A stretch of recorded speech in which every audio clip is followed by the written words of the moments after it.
I was shot in the head on April 23rd, 2017, which marks my parents' 20th wedding anniversary. I was sitting in my car at the end of a cul-de-sac, parked up against a wall, and 5 16-year-old kids jumped over the wall and started running in my direction, and I didn't think anything of it. I thought they were just playing hide and seek or doing kids things, running around the neighborhood, until they ran up to my vehicle and they surrounded it and started opening fire. And I ducked. I was ducked down this whole time. The shooter on my driver's side window, he shot my glass out. And as I was hunched over like this, he thought I was dead. So he was actually on a carjacking spree, and they had to murder someone as a gang initiation to get into this gang they wanted. And so this kid was doing his part, doing his carjacking. The other kids were trying to murder me. And so when I was ducked like this, the kid shot open the glass of my driver's side window. And, I popped my head up like this after all the shots went off. And he was like, "Oh, shit." And I was like, shit. And then he put the gun to my head and he pulled the trigger, and it caused the bullet to enter the left side of my head and project out the right side of my skull.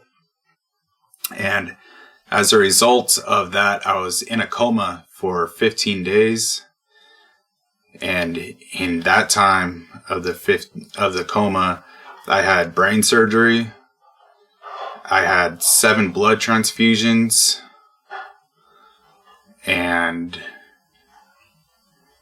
I had a 5% chance of survival. And my family was notified that if I survived, I would be in unresponsive state for the rest of my life. And they prepared the hospital doctors. They prepared my family to take care of me for the rest of my life. And when I came out of the coma, I was paralyzed from the neck down. And I didn't know what up, down, what left was. I didn't know the year. I didn't know anything. I was kind of unresponsive.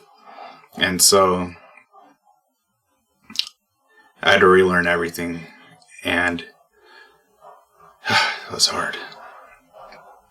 And so, I'm in the hospital, and I'm completely paralyzed. My intestines too. Like when I say paralyzed from the neck down, internally as well. I couldn't have any bowel movements or anything because the insides of my body was paralyzed as well. And so one day I'm laying in my hospital bed, and the medical team comes in, which are the doctors, the occupational therapists, the physical therapists, the brain surgeons.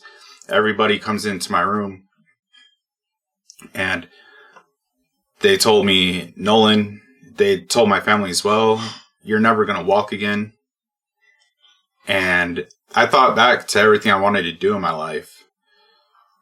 Run a marathon, graduate college, walk across the stage after I got my degree, and recover so I could put all this behind me and never think about it again. And when I thought about all that, I just looked at all the doctors and the whole medical team, and I just told them, "Get the fuck out of my room. And I'm going to run a marathon."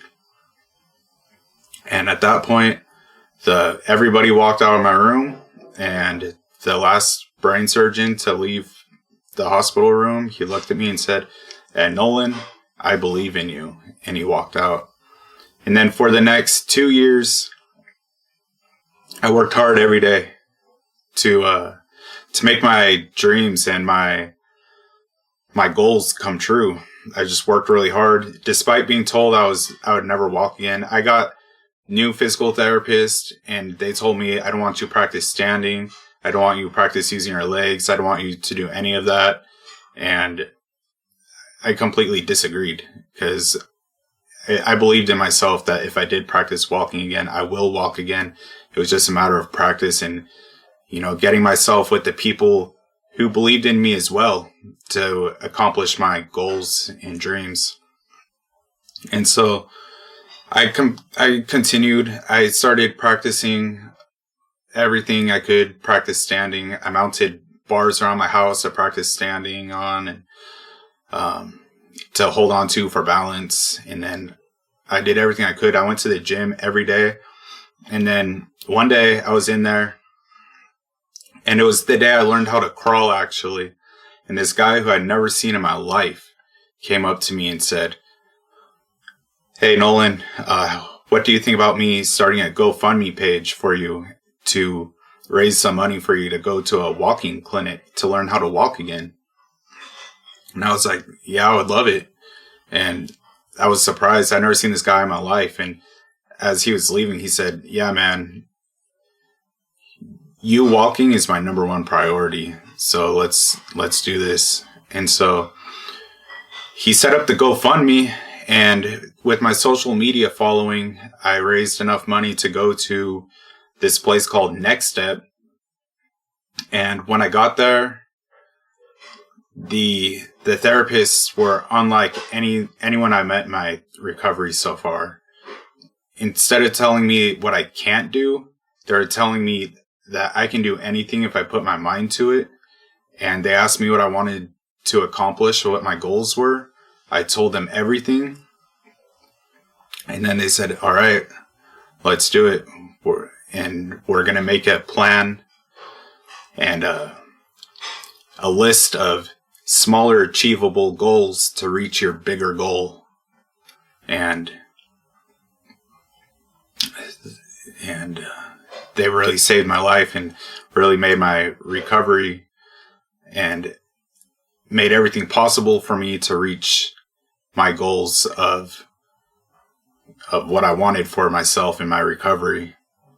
With that said, this is a documentary of my recovery since being shot in the head, and I hope to inspire others.